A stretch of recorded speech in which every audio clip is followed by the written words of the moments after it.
When you're working out in the field and you're going to go into an area or location that you know does not have service, you can use the offline mode for Cartegraph for iPad. I'm going to go start this process right now by switching the toggle that currently says online to offline.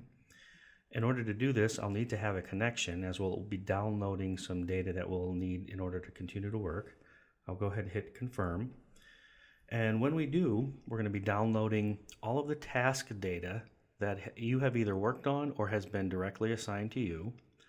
We're also, and you'll see here that's this process starting in the dialog here, we're also going to be downloading any of the assets that are associated to those tasks, if there are. As you can see, we've got a signal controller and some trees that are happening. And then we'll go through a finalizing step. Now that the finalizing step is finished, we'll go ahead and hit the continue button. And now I'm in offline mode. A couple of things to note. One, there is no map.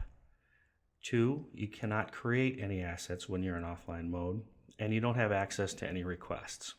For assets, you can access them through the task link to the asset there. But for the most part, I can do anything else that I would need to do while I was offline. So just like when you're online, I see on the left a list of my tasks, and we'll go ahead and hit 906 fertilize tree. So I'll click on the task. It doesn't look any different than when I'm online, and I can come in here and go ahead and enter my resources. So I'll add me. I'll say that I worked on this for 2 hours. If I wanted to add a piece of equipment, I can do that as well.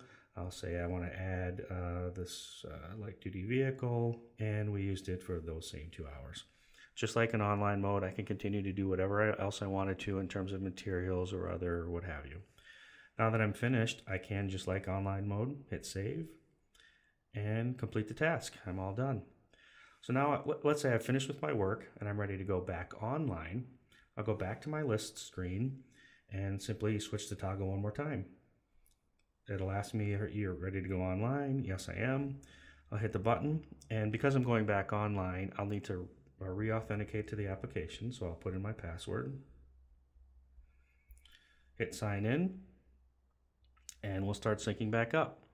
The sync process going back online is very fast. All we're doing is syncing back up the changes that have occurred since you had gone offline. So any tasks that you had saved, added resources to, those kinds of things. If there did happen to be any errors, they would be listed in this dialog box. And when I was back online, I could take the appropriate action to fix them. But I'll hit continue, and now I'm back online. And any work that I had done has been saved back up to the server.